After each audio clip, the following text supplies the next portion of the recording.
નમસ્કાર વિદ્યાર્થી મિત્રો. પાઠનો આગળનો જે મુદ્દો ગરીબીના નિર્દેશકો એની આપણે ચર્ચા કરવાની થાય છે.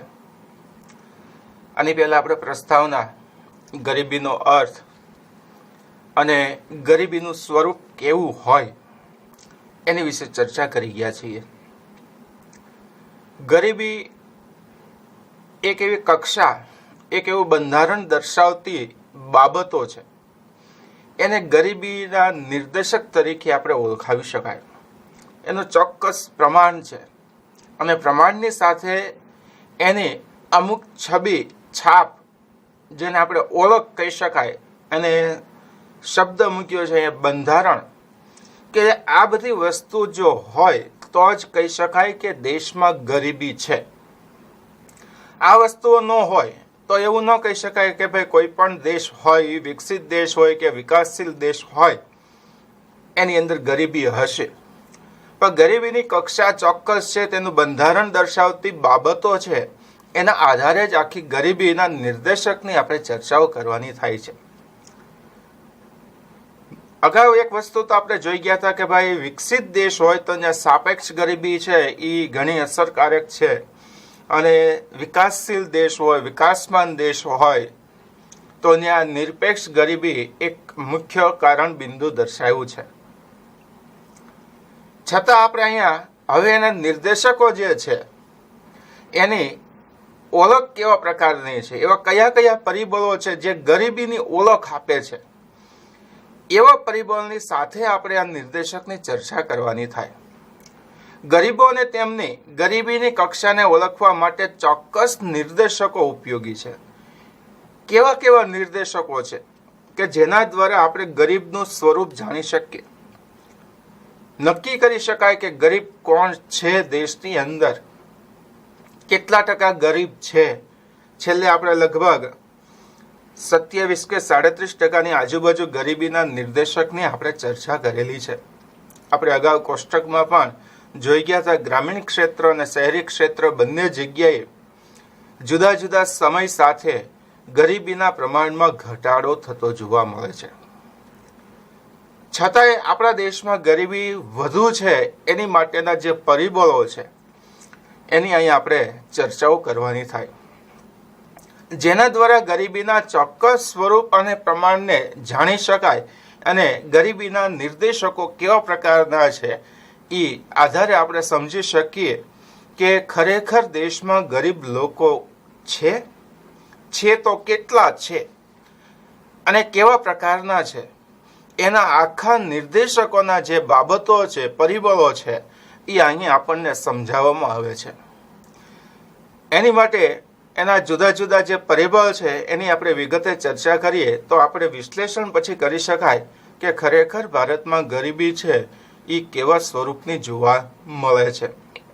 તો એની માટે આપણે જોઈએ, પહેલો મુદ્દો આપ્યો છે માથાદીઠ ઘરગથ્થુ વપરાશી ખર્ચ. અગાઉના ટોપિકમાં આપણે એવું જોઈ ગયા હતા, 15 રૂપિયા, 22 રૂપિયા, 22.5, 87 રૂપિયા અને છેલ્લે આંતરરાષ્ટ્રીય ધોરણ પ્રમાણે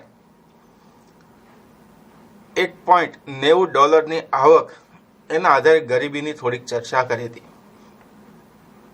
મહિને એક વ્યક્તિ પાછળ કેટલું ખર્ચ થાય છે, કઈ વસ્તુ પાછળ ખર્ચ થાય છે, કેવા સ્વરૂપની વસ્તુ ખરીદે છે, એના આધારે ગરીબી નક્કી કરવામાં આવે છે.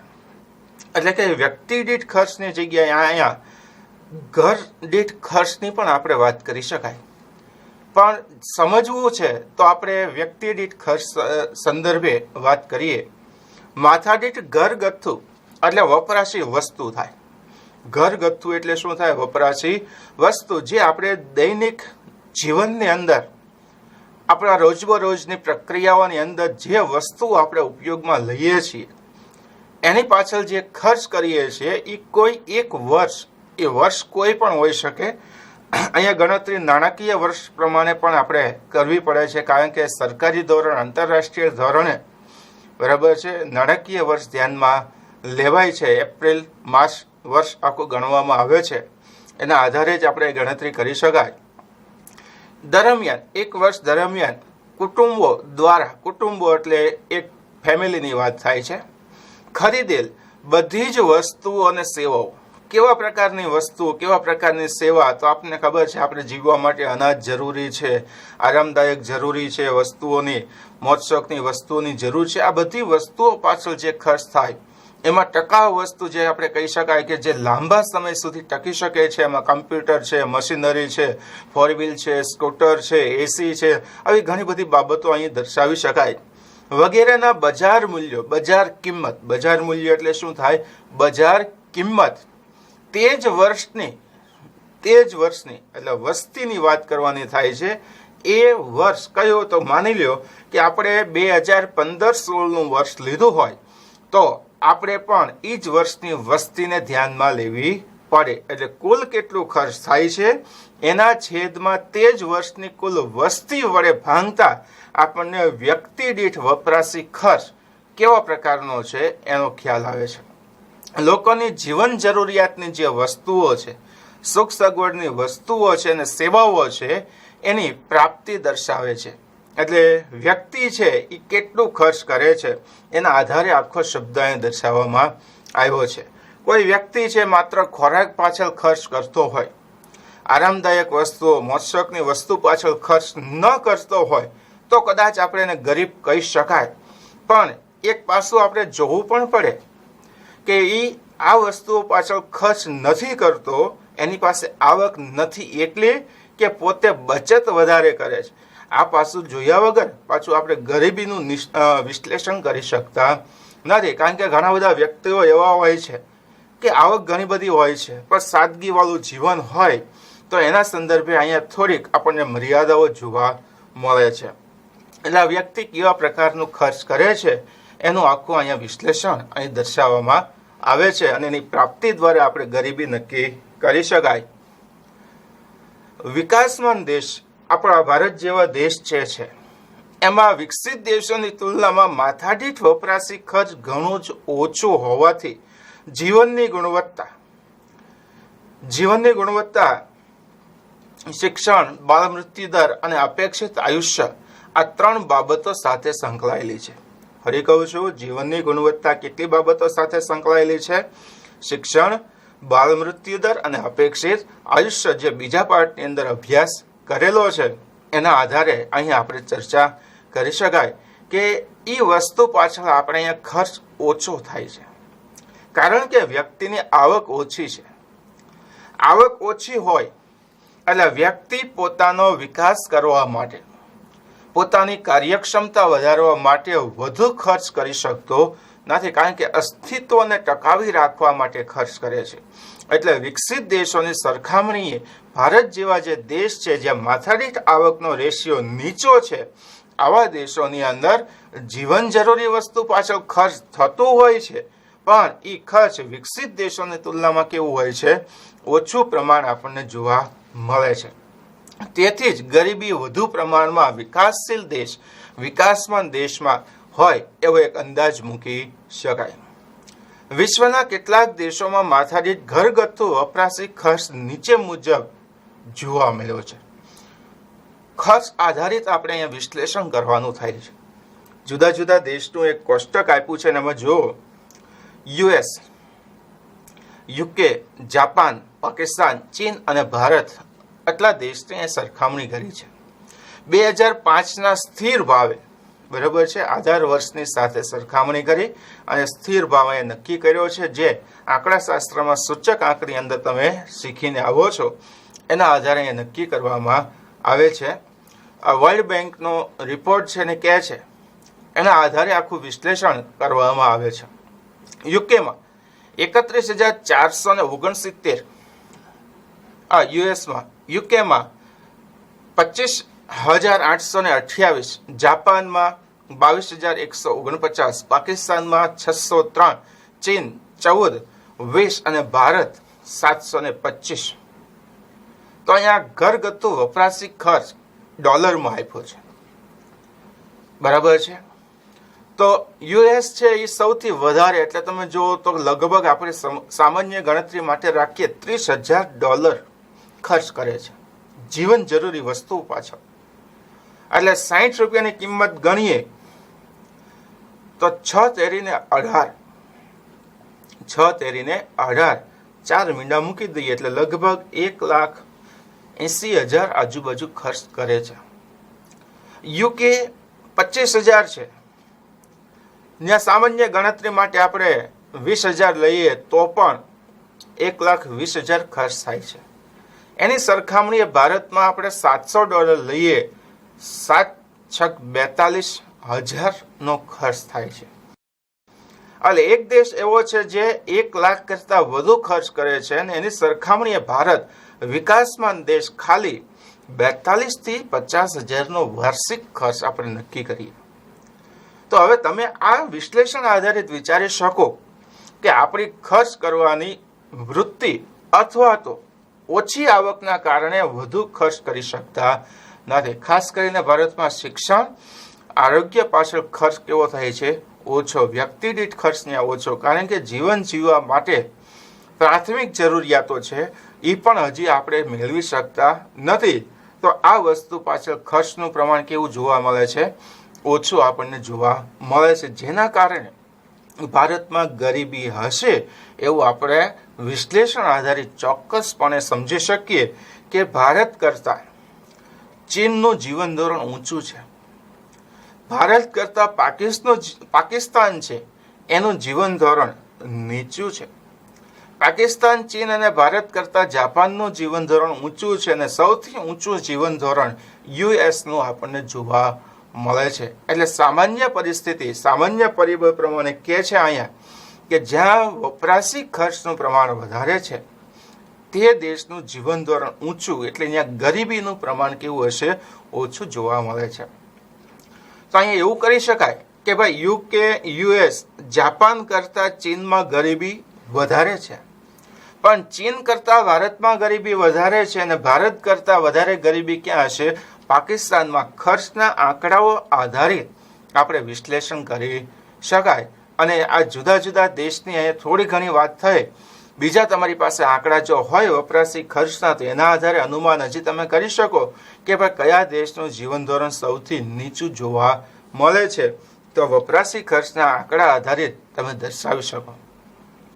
એટલે એવું કહે છે કે વિકસિત દેશોની તુલના છે એ જ્યારે વિકાસશીલ દેશો સાથે કરવામાં આવે છે ત્યારે આ પ્રમાણને આધારે યુએસ અને યુકે જેવા વિકસિત દેશોની તુલનાએ ઘણું જ ઓછું અથવા તો નીચું જીવન ધોરણ આપણને જોવા મળે છે. તેથી કહી શકાય કે ભારતમાં ગરીબીનું પ્રમાણ હશે. કુપોષણ. કુપોષણ એટલે શારીરિક ઉણપ એવો એક શબ્દ મૂકી શકાય. ઉર્જા સ્ત્રોતની અહીંયા વાત કરી શકાય. પ્રાચીન કાળમાં મનુષ્ય એ ઉર્જા સ્ત્રોત તરીકે વપરાતું. બધા જ કાર્ય મનુષ્ય દ્વારા થતા, યંત્રનો ઉપયોગ ઓછો થતો. એટલે વ્યક્તિ છે એ સારામાં સારો ખોરાક ખાતો, એટલે એની શારીરિક ક્ષમતા કેવી હતી? સૌથી વધારે હતી.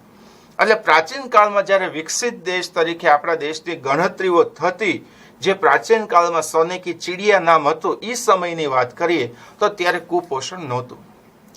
પણ સમય જતાં જ્યારથી બ્રિટિશ શાસન અને એના જુદા જુદા નીતિ અને જુદા જુદા જે વાઇસરોયની બધા આવ્યા અને ભારતની જ્યારે પડતી થઈ, ત્યાર પછી આ પ્રમાણ ભારતમાં અસ્તિત્વમાં આવ્યું છે.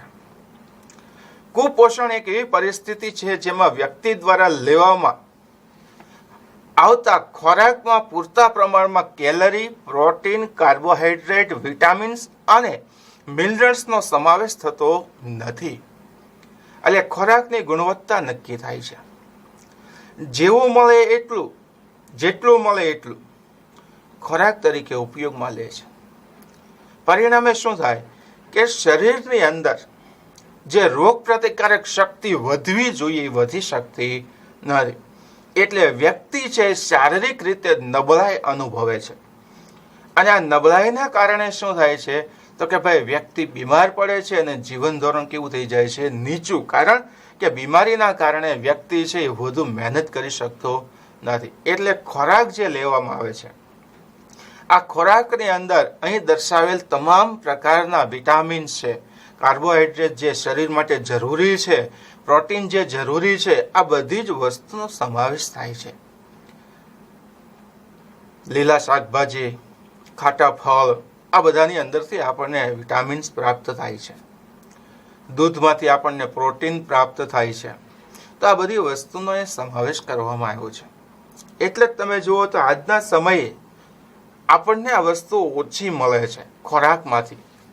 એટલે જાહેરાતોના માધ્યમ દ્વારા સરકાર તમારી સુધી છે એ વસ્તુ પહોંચાડે છે કે તમે આવી ગુણવત્તાવાળો ખોરાક ખાશો તો એમાંથી તમને પ્રોટીન વધારે મળશે, કેલરી વધારે મળશે, મિનરલ્સ તમને મળશે, કાર્બોહાઈડ્રેટ છે, આ બધી વસ્તુઓ તમને પ્રાપ્ત થાય. એટલે શારીરિક રીતે તમે ખડતલ અને મજબૂત બની શકો, રોગ પ્રતિકારક શક્તિ વધારી શકો. એટલે જ હાલના સમયે જ્યારે આપણે વાત કરીએ છીએ તો ઇમ્યુનિટી એવો શબ્દ તમને કહે છે. કારણ કે કોરોના વાયરસ સામે લડવા માટે આપણે ઇમ્યુનિટી વધારવી પડે. તો ક્યારે ઇમ્યુનિટી આપણી વધે કે આપણી રોગ પ્રતિકારક શક્તિ વધારીએ તો આ રોગ આપણને અસર કરતો નથી. આવું ઘણા બધા લોકો, ડોક્ટરો કે સરકાર દ્વારા દર્શાવવામાં આવે છે. તો એની માટે અહીંયા પોષણ જ ખૂબ જ જરૂરી છે. તમે એવા પ્રકારનો ખોરાક ખાઓ, તમે એવા પ્રકારની વસ્તુઓનો ઉપયોગ કરો જીવન જીવવા માટે, તો તમારી શારીરિક ક્ષમતાઓ એટલી વધી જાય કે જેથી કરી તમે મજબૂતીથી શારીરિક રીતે છે તમે કામ વધુ કરી શકો અને આવક વધારે કમાઈ શકો. 11મા ધોરણમાં તમે શીખીને આવ્યા છો,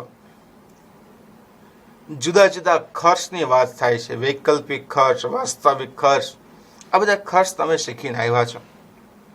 એમાં તમે જોઈ ગયા હતા કે મનુષ્યને થાક લાગે છે, કંટાળો, આળસ, આ બધા શબ્દ જોવા મળે છે. તો આ બધા શબ્દ છે એ કેના આધારે થાય છે? તો કે ભાઈ કુપોષણના પ્રમાણને આધારે જ આપણને જોવા મળે છે. એટલે જો સારો ખોરાક હોય, પ્રોટીનયુક્ત ખોરાક હોય, કેલરીયુક્ત ખોરાક હોય, સારી ગુણવત્તાનો હોય, તો તમે શારીરિક અને માનસિક રીતે તંદુરસ્ત હોય તો તમારી આવકના સ્ત્રોતમાં તમે વધારો કરી શકો. પણ આપણા દેશની અંદર આ પ્રમાણમાં 70% લોકો એવા છે કે જેને આમાંથી ઘણા બધા સ્ત્રોત પ્રાપ્ત થતા નથી. પરિણામે શું થાય છે? શારીરિક નબળાઈ. એટલે ઉત્પાદન જે વધવું જોઈએ આપણા દેશની અંદર એ ઉત્પાદન આપણે વધારી શકતા નથી. પરિણામે આપણા દેશમાં નીચી માથાડી આવક છે. આવકની અસમાનતા એટલે ધીમે ધીમે વધે છે. પરિણામે વહેંચણીનો જે પ્રશ્ન છે એની ઓછી આવકવાળા વર્ગને પૂરતું પોષણક્ષમ ખોરાક પ્રાપ્ત થતો નથી. ભારતમાં કુપોષણ વ્યક્તિઓની માહિતી એક આપણને ચાર્ટ દ્વારા દર્શાવવામાં આવે છે.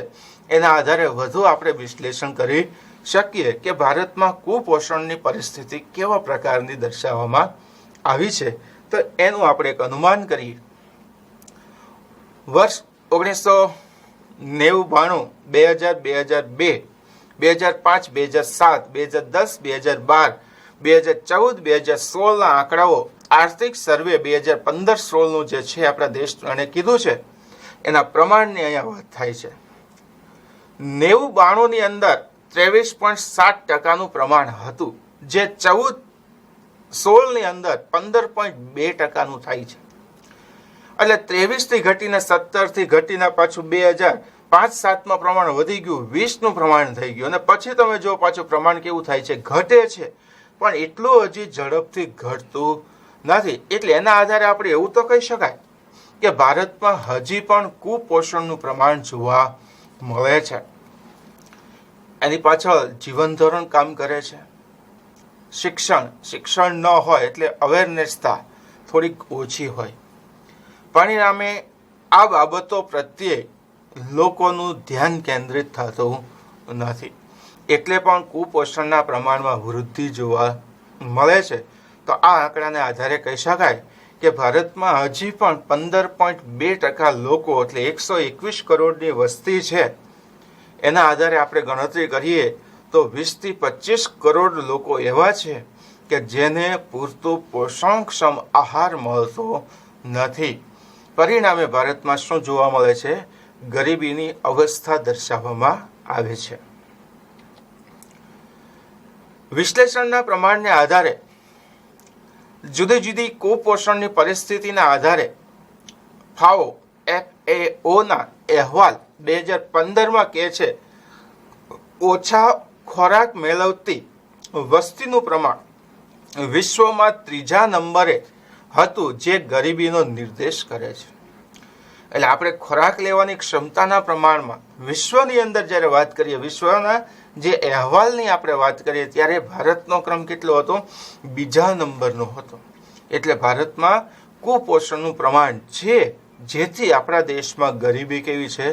વધુ છે. એનું એક આપણે માપ અહીં દર્શાવી શકાય. આંકડાઓના આધારે પણ આપણે કહી શકાય કે ભારતમાં વિશ્વમાં ખાદ્ય સુરક્ષાની પરિસ્થિતિ છે, એના અનુસંધાને ગરીબી છે એ એક આપણા દેશમાં કુપોષણ આધારિત પણ જોવા મળે છે. અપેક્ષિત આયુષ્ય અને બાળ મૃત્યુ દર. તો પહેલું તો એ કે અપેક્ષિત આયુષ્ય, બાળકના જન્મ સમયે તે કેટલા વર્ષનું આયુષ્ય ભોગવી શકે એવી અપેક્ષાને અપેક્ષિત આયુષ્ય કહે છે.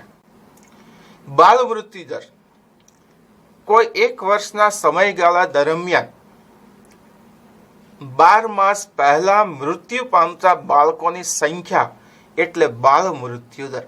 આ બે શબ્દ અહીં દર્શાવવામાં આવ્યા છે. તો આ બે શબ્દની જ્યારે વાત કરીએ તો બાળ મૃત્યુ દર અને અપેક્ષિત આયુષ્ય ખરેખર ખોરાક સાથે સંકળાયેલું તો છે જ, પણ અહીં આરોગ્યની પરિસ્થિતિ સાથે પણ ચર્ચાઓ કરવામાં આવે છે. જન્મ સમયે અપેક્ષિત આયુષ્ય એટલે નવું જન્મેલું બાળક સરેરાશ કેટલા વર્ષ જીવી શકે તેવી અપેક્ષા. ટૂંકો ખ્યાલ કીધો છે. મેં તમને પૂરી પહેલા વ્યાખ્યા કીધી છે, જે તમને પાઠ નંબર 2માં પણ દર્શાવવામાં આવેલી છે. તો આપણને મનમાં એવો પ્રશ્ન ઉભો થાય કે ભાઈ, બાળકનો જન્મ થાય અને આયુષ્ય નક્કી થઈ શકે? જુદા જુદા વર્ષો દરમિયાન જે વ્યક્તિઓ મૃત્યુ પામેલી છે એના રિપોર્ટ અને આ બાળકના રિપોર્ટ બંનેને સરખાવવામાં આવે તો એના આધારે આપણે અંદાજ મૂકી શકીએ કે ભાઈ, આ બાળક છે એ લગભગ 40 વર્ષ, 45 વર્ષ, 50 વર્ષ કે 65 વર્ષનો આયુષ્ય હશે, અને એને ઇમ્યુનિટી સાથેની સરખામણી દ્વારા નક્કી કરી શકાય. દેશમાં વસતા લોકોનું સરેરાશ અપેક્ષિત આયુષ્ય નક્કી કરવામાં પૂરતો પોષણક્ષમ આહાર ખૂબ જરૂરી છે. સારો ખોરાક ખાવ તો તમારું અપેક્ષિત આયુષ્ય વધે એવું નથી. ખોરાકની સાથે સાથે ભાવાવરણ કામ કરે છે, સ્વચ્છતા કામ કરે છે. તમે જે પાણી પીવામાં લ્યો છો એ શુદ્ધ પાણી છે કે નહીં, તમારી સ્વાસ્થ્યતા, રોગ પ્રતિકારક શક્તિ કેવી છે, વગેરે બાબતો પર આધાર રાખે છે. ગરીબી વ્યક્તિઓની જ્યારે વાત કરતા હોય, આ પ્રકારની સગવડો ઓછી પ્રાપ્ત કરતા હોવાથી તેમનું સરેરાશ આયુષ્ય કેવું હોય છે? નીચું જોવા મળે છે. એટલે પહેલી તો વસ્તુ એ કુપોષણ છે આપણા દેશમાં. અગાઉના મુદ્દામાં જોઈ ગયા. માથાદીઠ ઘરગથ્થુ વપરાશી ખર્ચ પણ ઘણા બધા દેશોની સરખામણીએ નીચો છે. પરિણામે આપણું અપેક્ષિત આયુષ્ય બીજા બધા દેશોની સરખામણીએ કેવું હોય? ઓછું હોય જ. આ એક શબ્દ એટલે ત્રણેય મુદ્દાનું સંકલન પાછું અહીંયા થાય છે. હવે અપેક્ષિત આયુષ્ય નીચું છે તો આપણે એવું પણ કહી શકાય કે ભારતમાં બાળ મૃત્યુ દર વધુ હશે કે ઓછો? વધુ. બાળ મૃત્યુ દર કેવો હશે? વધુ હશે. કારણ કે પોષણક્ષમ આહારની ઉણપના કારણે ઘણી બધી સ્ત્રીઓ બાળકને જન્મ આપે છે, પણ બાળક છે 12 મહિના પહેલા એને મળતી સામાન્ય અર્થમાં માતાના ગર્ભની અંદર જ બાળકનો વિકાસ યોગ્ય ન હોય ત્યારે પરિસ્થિતિ આવે છે. એટલે એને કોઈને કોઈ શારીરિક ઉણપ બાળકને જન્મ સમયે જોવા મળે. એટલે બાળક છે 1 વર્ષનું આયુષ્ય પૂર્ણ કર્યા પહેલા જ શું થાય છે? મૃત્યુ પામે છે. પરિણામે છે ભારતમાં બાળ મૃત્યુ દર પણ કેવો છે? વધુ આપણને જોવા મળે છે. એટલે બાળકોની જ્યારે આ કક્ષાની વાત કરતા હોય તો સ્વાસ્થ્યની સેવાઓ ઉપલબ્ધતા માતામાં શિક્ષણનું પ્રમાણ ખાસ અસર કરે છે. એટલે અહીંયા કહેવાનો અર્થ એવો છે કે ભારતમાં કાચી ઉંમર એટલે સામાન્ય અર્થમાં આપણે કહીએ પુખ્ત વયની વ્યક્તિઓ આવો શબ્દ મુકાય છે. એટલે સ્પષ્ટ શબ્દમાં કહો તો બાળ લગ્ન પ્રથા જે હતી ને એના કારણે આ પરિસ્થિતિ દેશમાં અસ્તિત્વમાં હતી. 15 વર્ષ 16 વર્ષ 17 વર્ષે દીકરીના મેરેજ થઈ જાય અને 18 વર્ષ પૂર્ણ કરે એ પહેલા જ સ્ત્રી જ્યારે બાળકને જન્મ આપે છે ત્યારે પોતે જ હજી પરિપક્વ નથી, પોતામાં જ શારીરિક નબળાઈઓ છે, તો એ સ્ત્રી બાળકને તંદુરસ્ત જન્મ આપી શકતી નથી. એટલે શિક્ષણ એક શબ્દ એવો મૂક્યો છે કે સ્ત્રીને શિક્ષિત બનાવો. એટલે સ્ત્રી છે પરિપક્વતા પછી આ રૂઢિ સાથે જોડાય છે. એટલે કહેવાનો અર્થ એવો છે કે સ્ત્રીને શિક્ષણ આપો તો 20, 22, 25, 28 વર્ષે લગ્ન ગ્રંથિથી જોડાય. એટલે પોતે પરિપક્વ થઈ ગઈ હોય, પરિણામે શું થાય છે કે બાળકને તંદુરસ્ત જન્મ આપી શકે. બીજી બાજુ એવું કહી શકાય કે શિક્ષિત સ્ત્રી હોય એટલે બે બાળકો વચ્ચેની જે સમય મર્યાદા જેને કુટુંબ નિયોજન શબ્દથી ઓળખીએ છીએ એ પણ અસરકારક સાબિત થશે. માતા છે શિક્ષિત હોય તો બાળકોમાં રસીકરણ પ્રત્યે પણ જાગૃત હશે.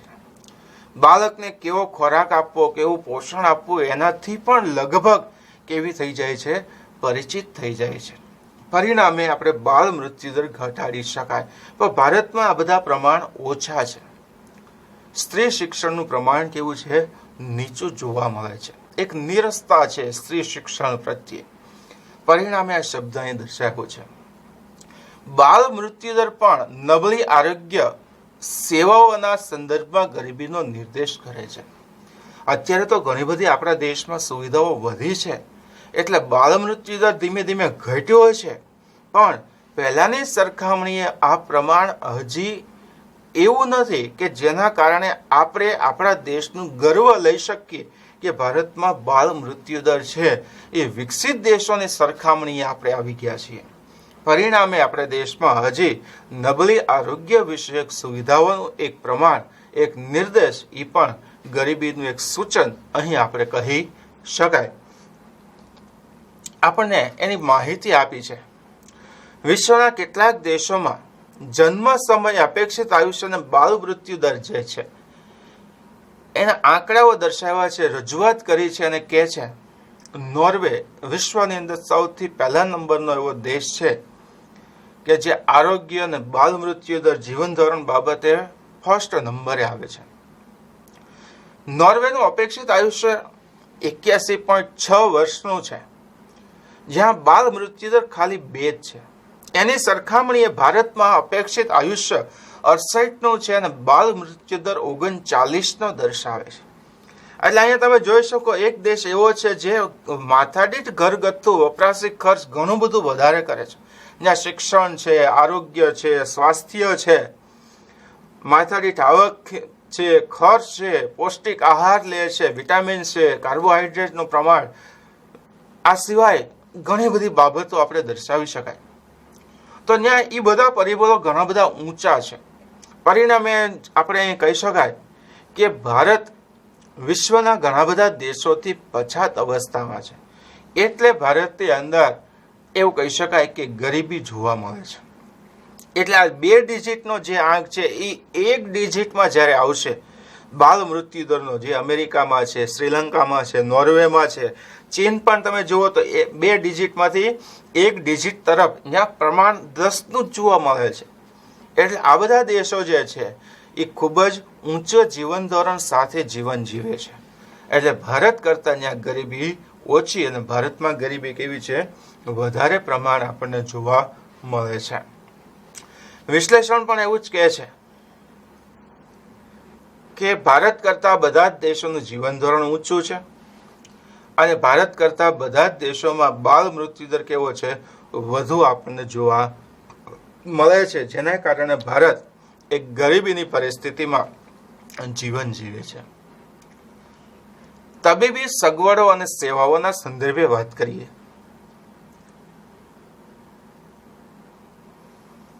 સ્વાસ્થ્ય ક્ષેત્રે ડોક્ટરો, નર્સ, કમ્પાઉન્ડર વગેરે કર્મચારીઓનો સમાવેશ થાય છે.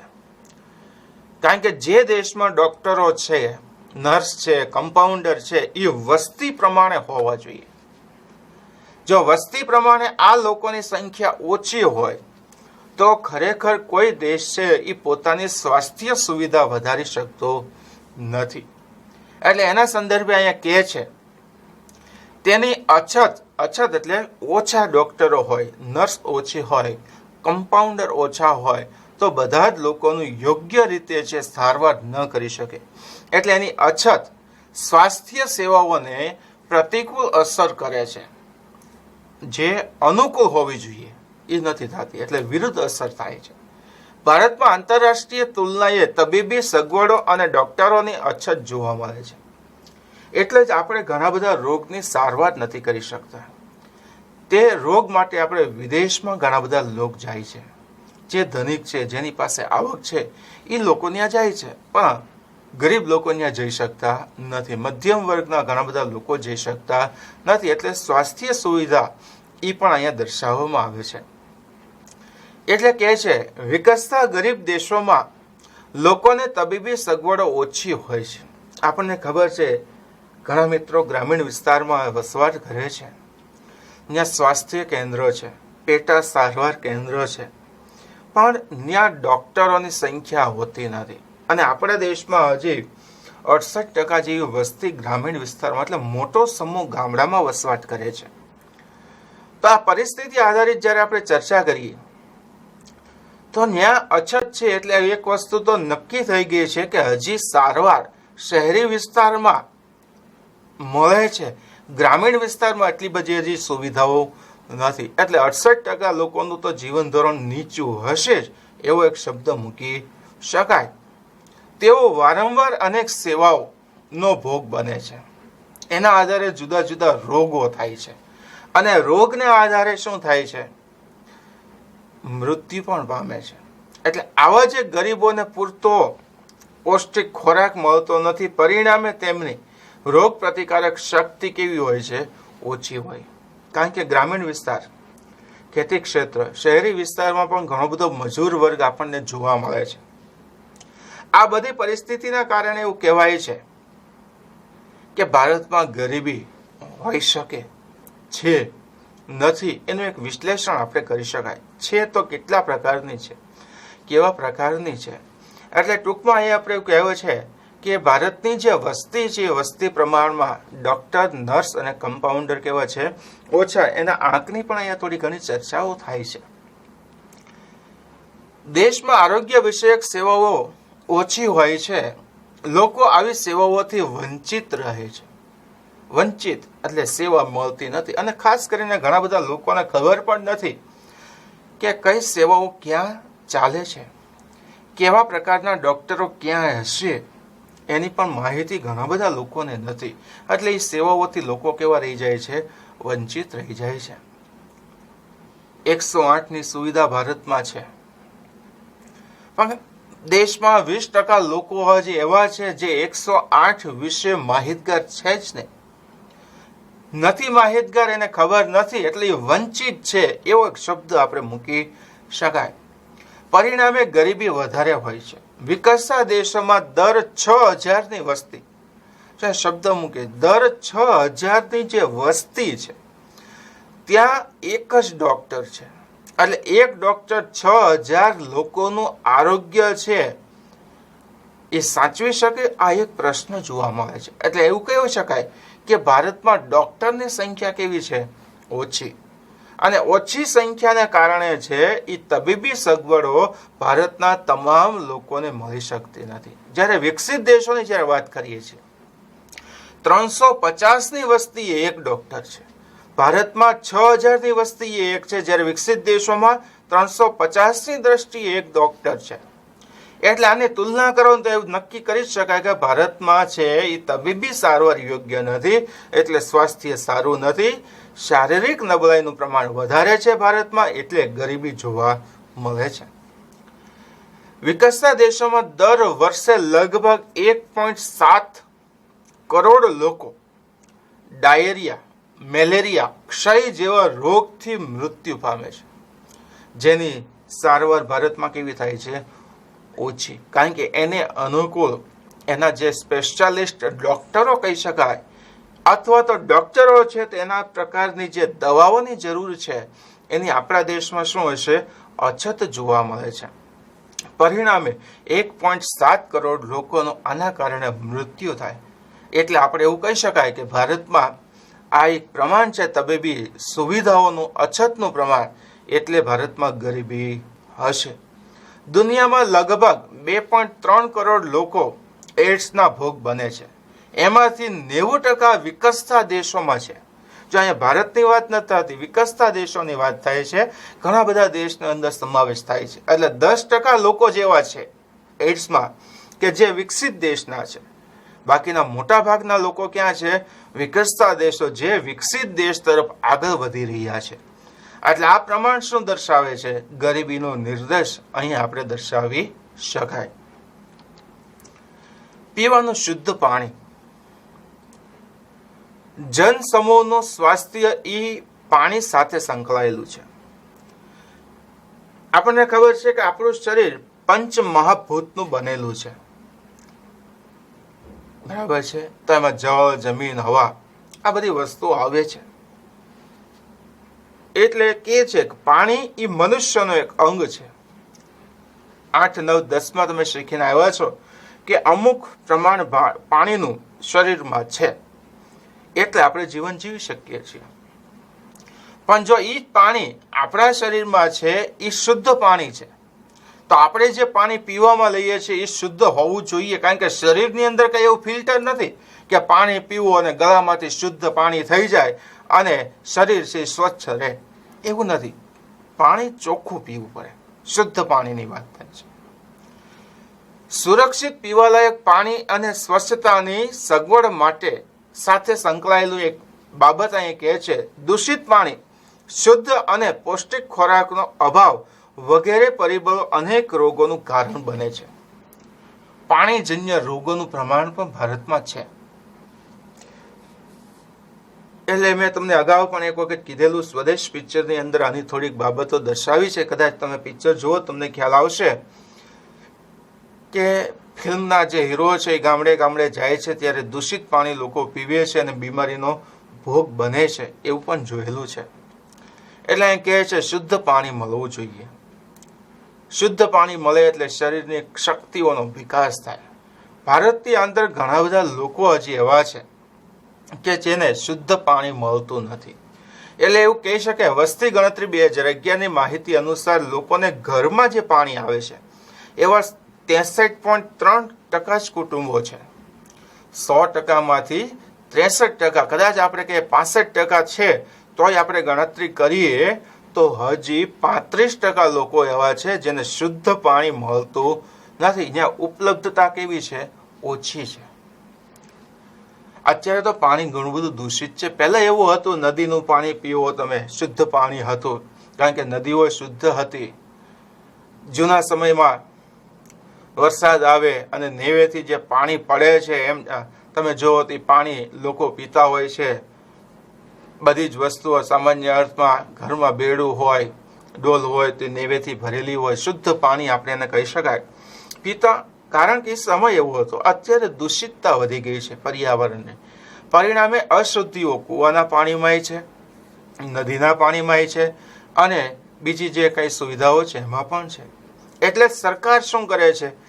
ચેકડેમ બનાવે છે, બંધારાઓ બનાવે છે અને પાણીના ફિલ્ટર પ્લાન્ટ દ્વારા પાણી શુદ્ધ કરી લોકોના ઘર સુધી પહોંચાડે છે. પણ એવા કુટુંબો 63.3% જ આપણા દેશમાં જોવા મળે છે.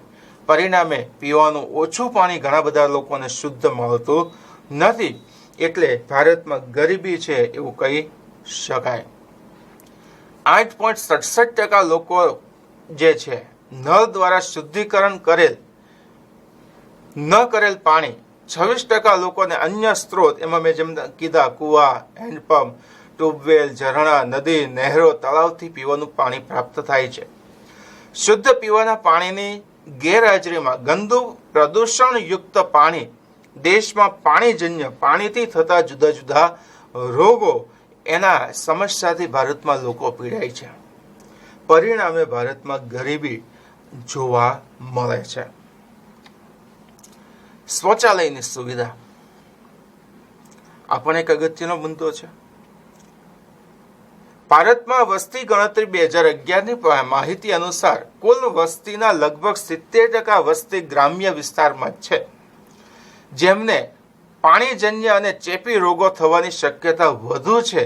આનાથી બચવા સ્વચ્છતા મહત્વની છે અને તે માટે શૌચાલયની સુવિધા અગત્યની છે. સરકાર ઘણી બધી જાગૃત છે અને સરકાર ટીવીમાં જાહેરાતો આપે છે.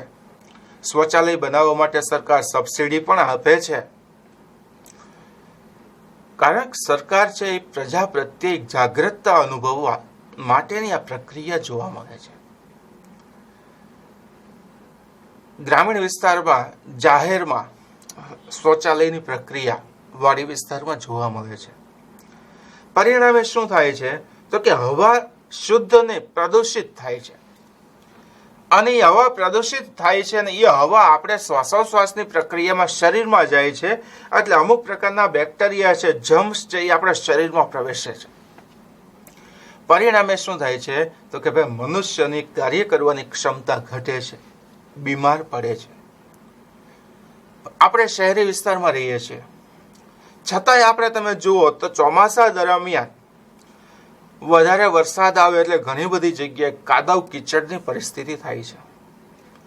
હવે એ જ પરિસ્થિતિમાં તમે જો એમાંથી ચાલો, વારંવાર ચાલવાનું થાય તો તમને પગની અંદર જુદા જુદા રોગ જોવા મળે છે. તેનું કારણ શું છે?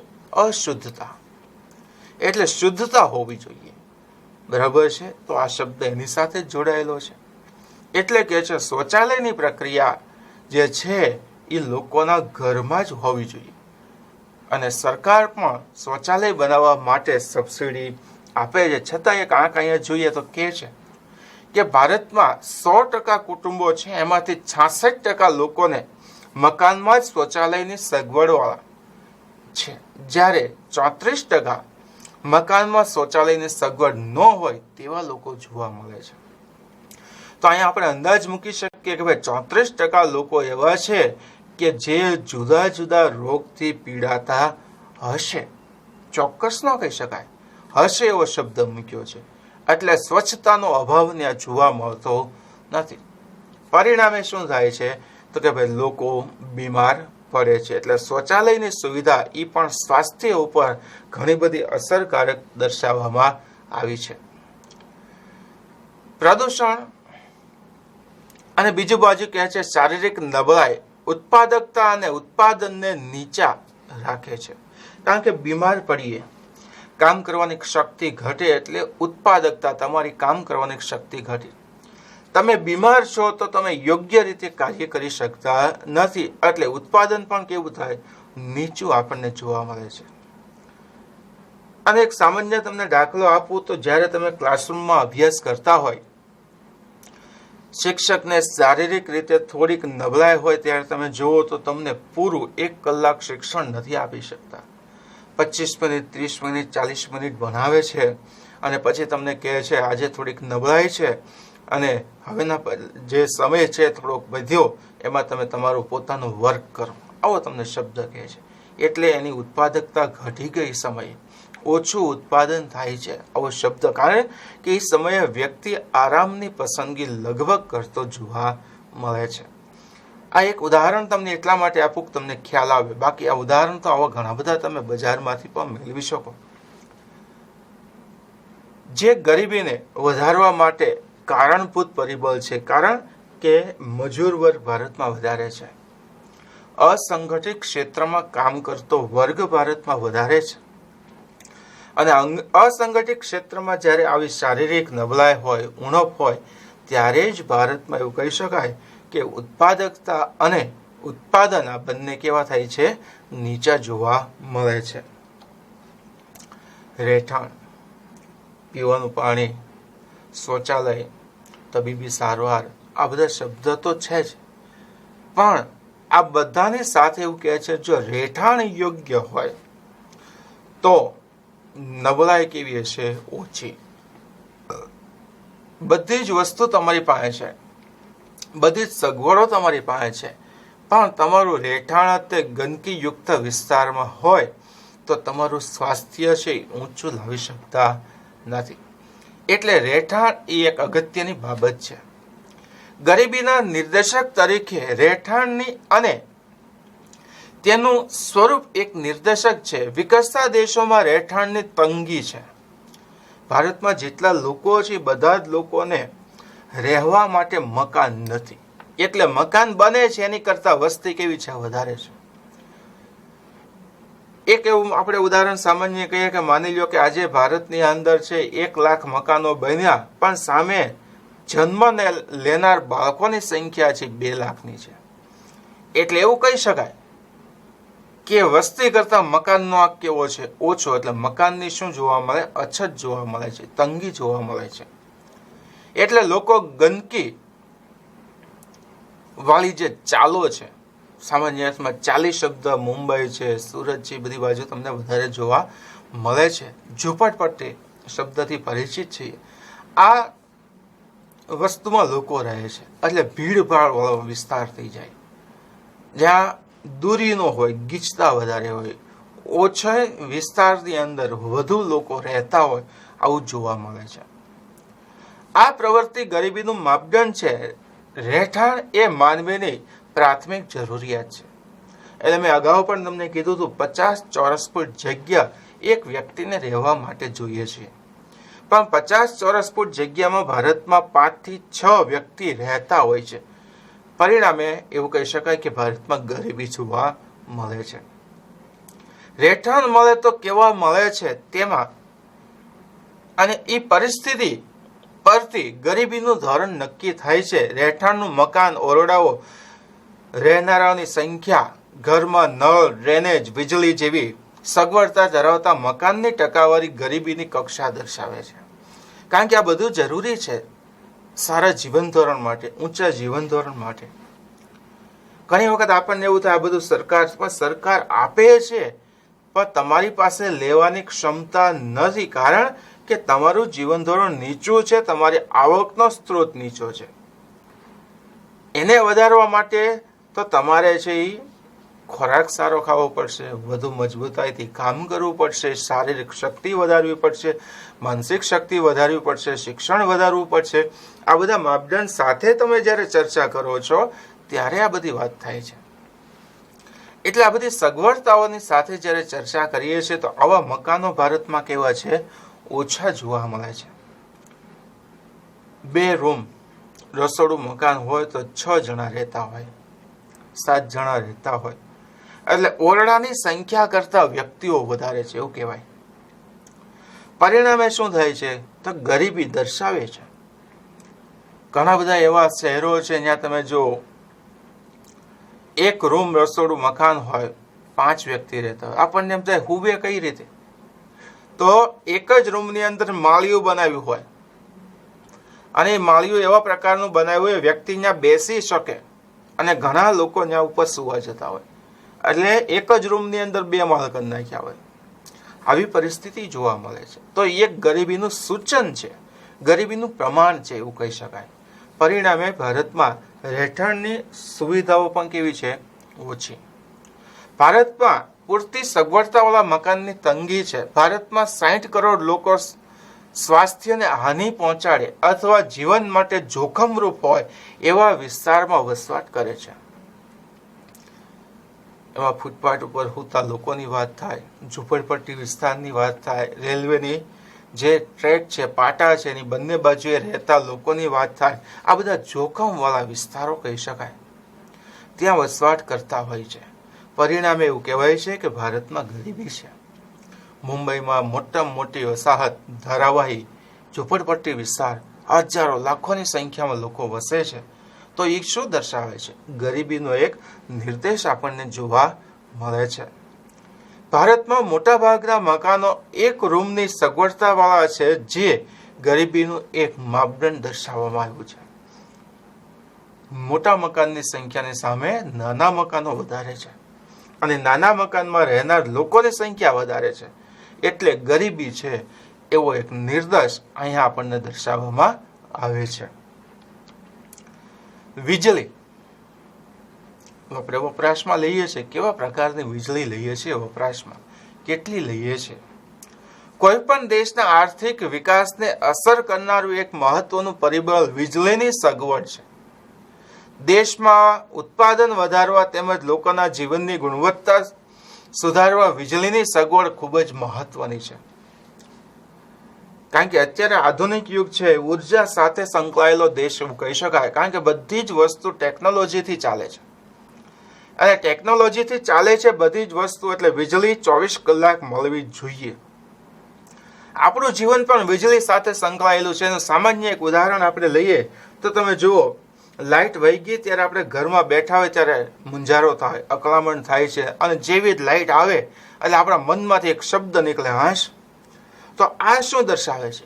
તો કે આપણું જીવન પણ વીજળી સાથે સંકળાયેલું છે. એટલે માણસને યોગ્ય જીવન જીવવું છે, ગુણવત્તાવાળું જીવન જીવવું છે, પોતાની કાર્યક્ષમતા વધારવી છે, ટેકનોલોજી સાથે એને ઉત્પાદન કરવું છે, તો વીજળીની સગવડ ભારતમાં ખૂબ જ મહત્વની છે. ભારત વીજળીનો એક મોટો ઉત્પાદક અને વપરાશ કરતો દેશ છે. વિશ્વની અંદર લગભગ બીજા ત્રીજા નંબરનો દેશ છે વીજળી ઉત્પાદનમાં ભારતનો. પણ આપણે 6 યુનિટ વીજળીનું ઉત્પાદન કરીએ છીએ તો એની સામે 7 યુનિટ તો બાળી નાખીએ છીએ. એટલે જેટલું ઉત્પાદન થાય છે એની કરતાં વધુ વપરાશ કરતો દેશ પણ છે. એટલે વીજળી વિકસિત દેશોમાંથી આપણે લાવવી પડે છે. અને ઉત્પાદન કરવાવાળા દેશોની અંદર ભારતનું સ્થાન મોખરાનું છે, બીજા ત્રીજા નંબરનો દેશ છે. પણ વપરાશકર્તાની દ્રષ્ટિએ પણ કેવો છે? વધુ, એટલે અછત આપણા દેશમાં જોવા મળે છે. આમ છતાં વધુ વસ્તી અને ઓછી માથાદીઠ આવક હોવાથી માથાદીઠ વીજળી વપરાશ ખૂબ જ ઓછો છે. તોય અહીંયા આજે એવું કહીએ છીએ આપણે કે વીજળી વપરાશ કેવો છે? ઓછો. એક બાજુ એવું કહે છે વીજળીનું ઉત્પાદન બહુ વધારે થાય છે, વપરાશ ભારતમાં વધારે થાય છે. 6 યુનિટ બન્યા, 7 યુનિટ આપણે વાપરી નાખ્યા.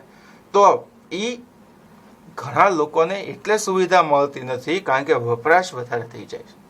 એટલે આપણે હજી વીજળીનું ઉત્પાદન વધારવાનું છે, અને જે લોકોને મળતી નથી વીજળી એને આપવાની છે. ત્યારે આપણા દેશમાં ગરીબી જશે, ગરીબી ઓછી થશે, એવો અહીંયા શબ્દ મૂકે છે. કારણ કે ઘણા બધા અંતરિયાળ વિસ્તાર છે, ગ્રામીણ વિસ્તાર છે, જ્યાં હજી 24 કલાક આપણે વીજળી પૂરી પાડી શકતા નથી. તો એવા લોકોના સંદર્ભે અહીં થોડીક આપણને ચર્ચાઓ કરી છે કે વીજળીની અછત એ પણ જીવન ધોરણને અસર કરે છે. શિક્ષણ ન હોય તો ગરીબી રહેવાની છે. કારણ કે વિચારોમાં પરિવર્તન નથી, માનસિકતા બદલાતી નથી, એટલે પણ ગરીબી છે એવું કહી શકાય. વિશ્વ બેંકની માહિતી મુજબ 15 વર્ષ કે તેથી વધુ ઉંમરના લોકો જે લખી અને વાંચી શકે છે તે સાક્ષર છે. આ વિશ્વ બેંક એટલે બધા જ દેશો સાથે સંકળાયેલું છે. 15 વર્ષ એટલે ભારતમાં આપણે 10મું ધોરણ કહી શકાય.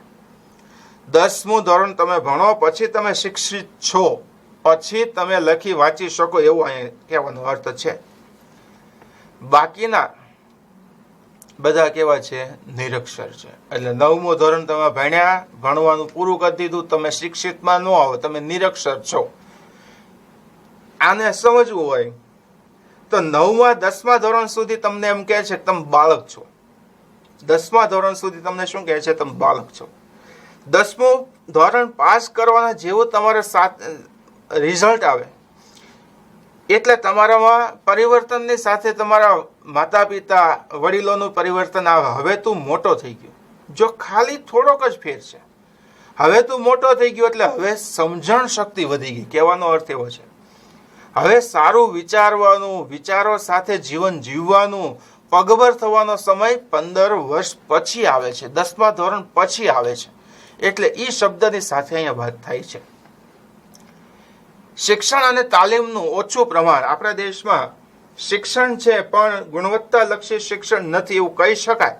કારણ કે વર્તમાન પ્રવાહ છે, અત્યારે 21મી સદી છે, 2020નું વર્ષ છે તો 2020માં કેવા માનવ શ્રમની જરૂર છે એવું શિક્ષણ નથી એમ. એટલે એવું તાલીમનું પ્રમાણ કેવું છે? ઓછું. એટલે આપણા દેશમાં અકુશળ અને ઓછી ઉત્પાદકતા ધરાવતા શ્રમિકો ઉપલબ્ધ છે, એટલે ગરીબી છે. ગાડરિયા પ્રવાહ જેવું શિક્ષણ થઈ જાય છે ઘણી વખત.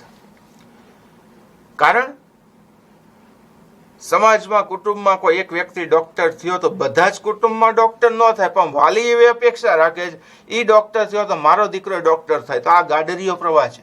પણ ખરેખર એને ડોક્ટરમાં રસ નથી, એને એન્જિનિયરિંગમાં રસ છે, તો એને ઈ શિક્ષણ તમે આપો. એટલે આવું શિક્ષણ ભારતમાં દેખાદેખી વાળું વધી જાય છે.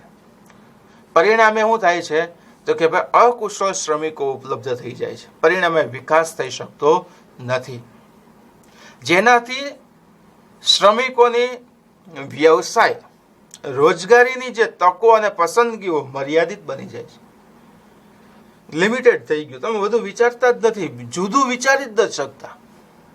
જુદું વિચારો બીજા કરતા તો તમે આગળ નીકળી શકો. પણ આપણે અહીંયા એક વ્યક્તિ પાછળ બીજા વ્યક્તિઓ જાય છે. પરિણામે શું થાય? ત્યાં જથ્થો વધી જાય છે, પુરવઠો વધી જાય, પણ અમે માંગ હોતી નથી. અત્યારે બધું જેવું વિચારે છે લોકો કે ભાઈ મારો દીકરો છે એન્જિનિયર બનશે. હાલો, વાત સાચી છે, બનાવો, કોઈ વાંધો નથી. પણ એ એન્જિનિયરિંગ પૂરું કરશે 5 વર્ષે 7 વર્ષે, ત્યારે એણે જે એન્જિનિયરિંગ કર્યું છે, જે ક્ષેત્રમાં એ માસ્ટર ડિગ્રી પ્રાપ્ત કરી છે, એની 5 વર્ષ પછી 10 વર્ષ પછી બજારમાં માંગ હશે? હશે તો કેટલી હશે, કેવા પ્રકારની હશે, એ વિચારીને તમે જો શિક્ષણ લ્યો તો વાંધો નથી. પણ આપણે એવું વિચારતા નથી, એટલે અહીંયા કહે છે કે તમારી તક કેવી થઈ ગઈ? સીમિત થઈ ગઈ. પછી તમે નવું કાંઈ કરી શકતા નથી, કારણ કે તમારી ઉંમર વધી ગઈ હોય. એટલે નવા વિચારો, તમારી પાસે નવી પસંદગી કેવી થઈ જાય? ઓછી થઈ જાય છે.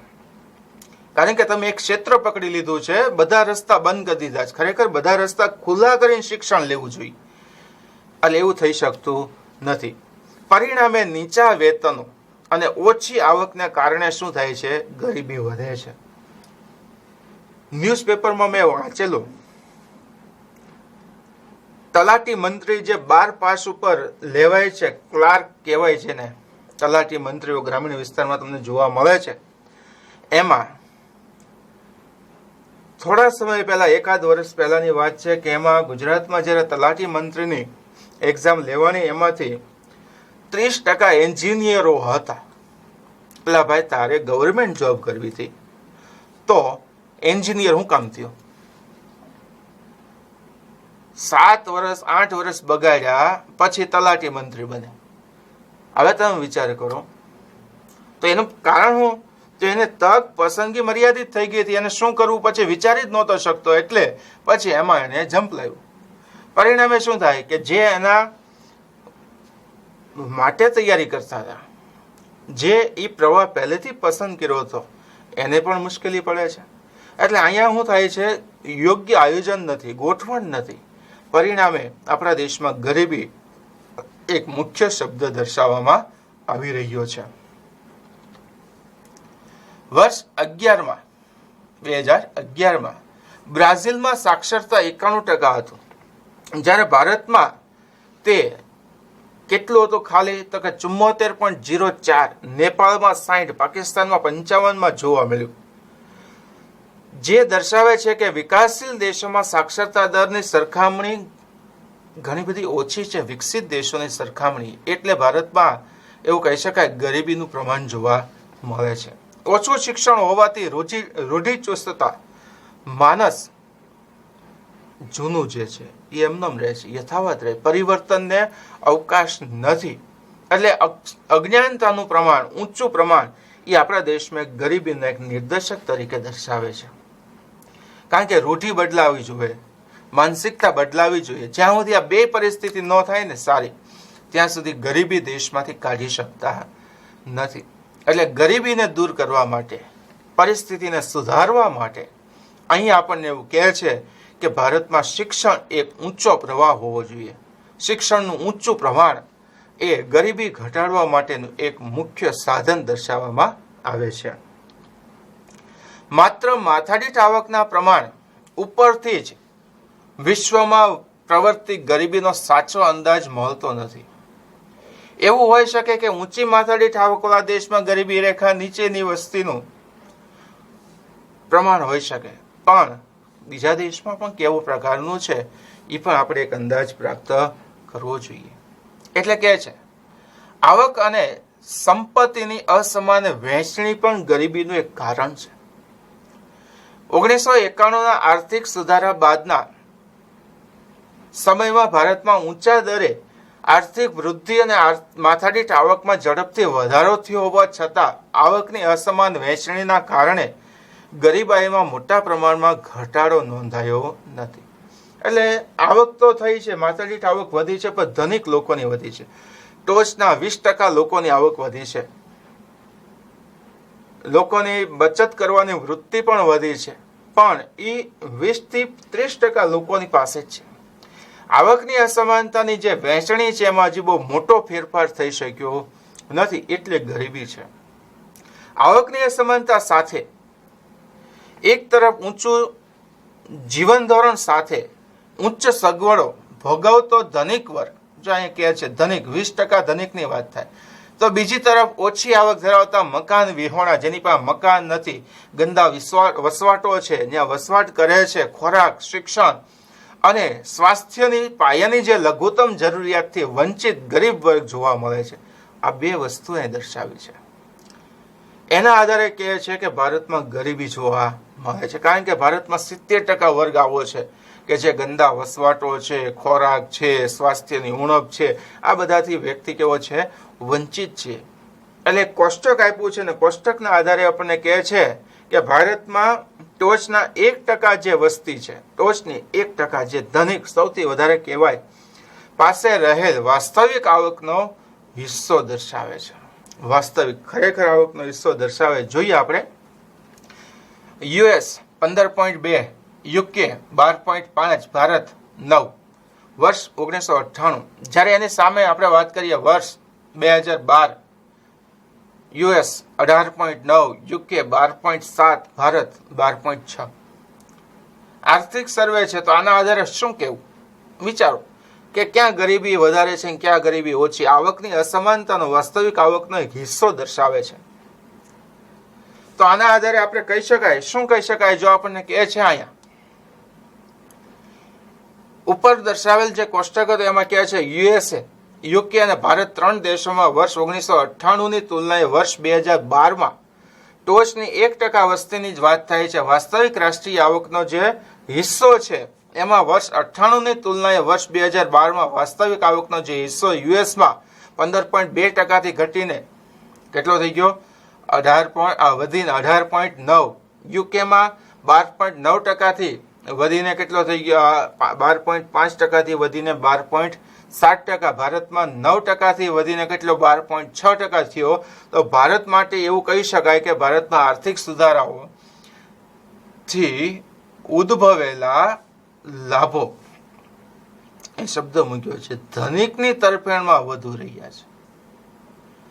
ધનિકને જ લાભ મળ્યો, ગરીબને લાભ મળ્યો નથી. આમ આપણા દેશમાં ગરીબી અને ધનિક વચ્ચે આવકની અસમાનતા જે છે, ગાળો છે, એ જોવા મળે છે, પણ ભારતમાં પ્રવર્તમાન ગરીબીનો નિર્દેશક પણ દર્શાવી શકાય, કારણ કે આવકની અસમાનતા અહીંયા કોષ્ટક આધારે જોઈ શકાય ઓછી થઈ શકી નથી, કારણ કે 9% થી 12.6, એટલે સામાન્ય ગણીએ ને તો 4%નું આવકની અસમાનતા વધી ગઈ. ધનિકોને જ વધુ લાભ મળ્યો, ગરીબોને આ પ્રમાણ હજી ઓછું જોવા મળ્યું છે.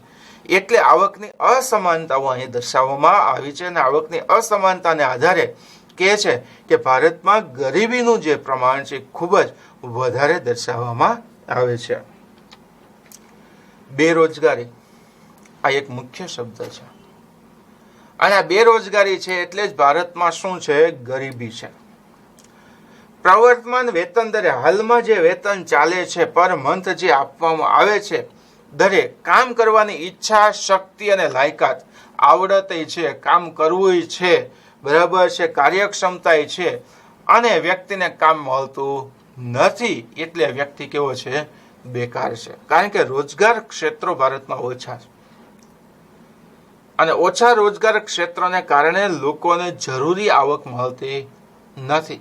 એટલે આયોજનની શરૂઆતમાં નીચા આર્થિક વિકાસ અને 1991 પછી રોજગારી વિહોણી વૃદ્ધિને કારણે રોજગારી સર્જનનો જે દર વધતા શ્રમના પુરવઠાના સંદર્ભમાં નીચો રહ્યો હોવાથી બેરોજગારી છે. સરકાર આયોજન કરે છે, નથી કરતી એવું નહીં, પણ સરકારનું આયોજનની સામે શું થાય છે? વસ્તી વધી જાય છે. એટલે પાઠ નંબર 7 છે વસ્તી. એમાં એક કહેવત છે, અંધારી રાતનો શત્રુ. વસ્તી વધારો અંધારી રાતનો શત્રુ. એટલે વસ્તી છે રાતોરાત વિકાસના ફળ ચોરી જાય છે. એટલે ભારતમાં શું કહે છે તો કે આયોજન છે એ ટૂંકું પડે છે, સીમિત થઈ જાય છે, કારણ કે વસ્તી વૃદ્ધિનો ગ્રોથ કેવો છે? બમણો છે. એટલે ભારતમાં રોજગારી કેવી છે? ઓછી. અને બેકાર લોકોનું પ્રમાણ કેવું છે?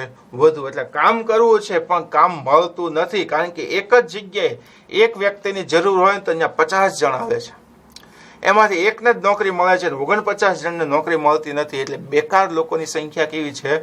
વધુ છે. એવો અહીંયા શબ્દ દર્શાવવામાં આવે છે. એટલે આ પરિસ્થિતિ અહીંયા દર્શાવી છે, પ્રમાણ અહીંયા દર્શાવ્યું છે, જે ગરીબીનું એક મુખ્ય કારણ દર્શાવી શકાય. બેરોજગારીની સ્થિતિમાં વ્યક્તિ આવકના અભાવે પોતાની અને પોતાના કુટુંબની લઘુત્તમ જરૂરિયાતો પણ સંતોષી શકતો નથી. છૂટક મજૂરી છે, દાળીએથી કામ કરનાર લોકો છે.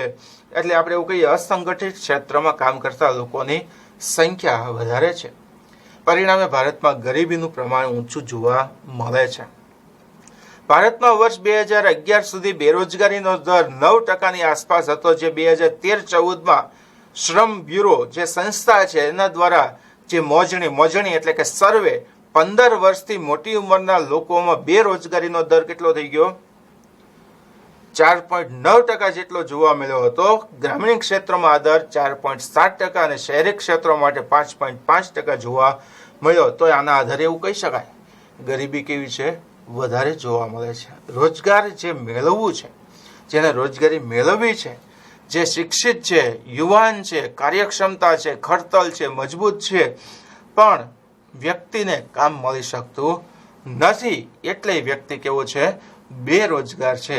એ શબ્દ સાથે ચર્ચા કરી શકાય. તો અહીંયા આપણે બેરોજગારીના જુદા જુદા નિર્દેશકો, પરિબળની ચર્ચા કરી અને આધારે એવું કહી શકાય કે ભારતમાં બધી જ ખામીઓ રહેલી છે વિકાસશીલ દેશો હોવાને કારણે. એટલે ભારતમાં ગરીબીનું પ્રમાણ સવિશેષ પ્રમાણમાં જોવા મળે છે.